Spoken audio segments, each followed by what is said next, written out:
வணக்கம் நண்பர்களே, முக்கிய செய்திகளை இந்த பதிவில் பார்க்க போகிறோம். என்ன செய்தி பார்க்க போகிறோம் அப்படின்னா, தேர்தலுக்கு பிந்தைய கருத்து கணிப்பு முடிவுகள் 1 by 1 வந்து இருக்குல்ல.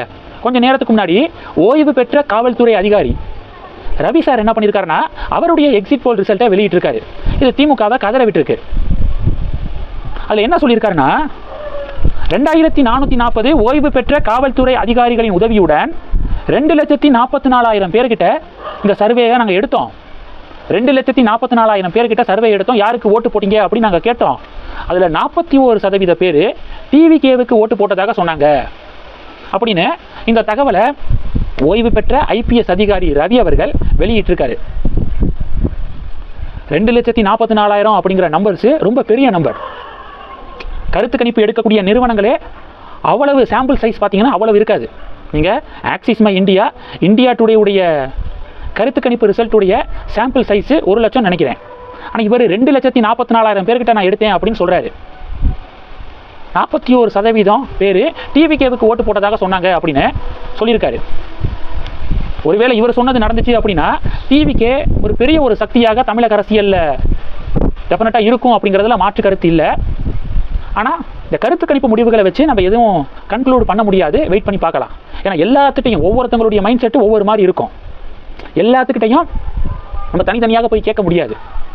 அதனால் சர்வே முடிவுகள்லாம் பார்த்தீங்கன்னா 50-50 தான் ஒர்க் அவுட் ஆகுறது. 50-50 தான்.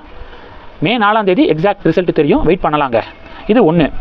இந்த சர்வே முடிவுக்கு திமுக காரங்க கொந்தளிச்சு பதிவு போடுறதுக்கு கீழே பாஜக காரங்க அண்ணாமலை சப்போர்ட்டர்ஸ் என்ன கலாய்க்கிறாங்க தெரியுமா?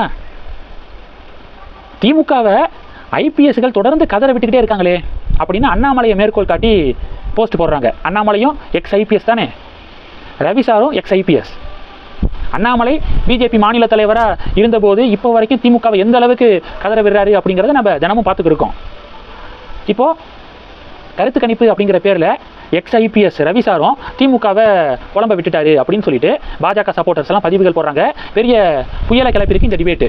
ரெண்டாவது என்ன பார்க்க போகிறோம் அப்படின்னா, ரெண்டாவது எலெக்ஷன் கமிஷன் அதிரடி அப்படிங்கிறது. ரெண்டாவது, வெஸ்ட் பெங்காலில் வாக்கு எண்ணிக்கை அப்போ மத்திய அரசு ஊழியர்கள் மட்டுமே கவுண்டிங் சூப்பர்வைசராக இருப்பாங்க, பார்வையாளர்களாக சென்ட்ரல் கவர்மெண்ட் ஊழியர்கள் மட்டும்தான் இருப்பாங்க அப்படின்னு எலெக்ஷன் கமிஷன் முடிவெடுக்க உடனே டிஎம்சி பார்த்தீங்கன்னா சுப்ரீம் கோர்ட்டுக்கு போயிட்டாங்க. அது எப்படி சென்ட்ரல் கவர்மெண்ட் ஊழியர்களை மட்டும் எலெக்ஷன் கமிஷன் பயன்படுத்த முடியும்? ஸ்டேட் கவர்மெண்ட் ஊழியர்களை பயன்படுத்துங்க, சென்ட்ரல் கவர்மெண்ட் ஊழியர்களை பயன்படுத்தக்கூடாது அப்படின்னு சுப்ரீம் கோர்ட்டுக்கு போயிட்டாங்க. இப்போது சுப்ரீம் கோர்ட் என்ன சொல்லியிருக்கு?